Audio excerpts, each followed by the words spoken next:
Добрый день, меня зовут Морозова Евгения, я член профсоюза Института Якутнепроалмаз.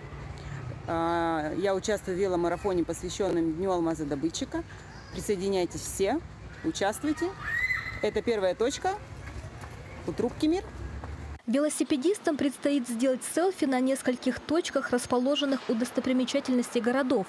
Традиционный веломарафон, посвященный Дню алмазодобытчика, проходит в мирном, удачном Айхале-и-Ленске с 11 по 17 июля.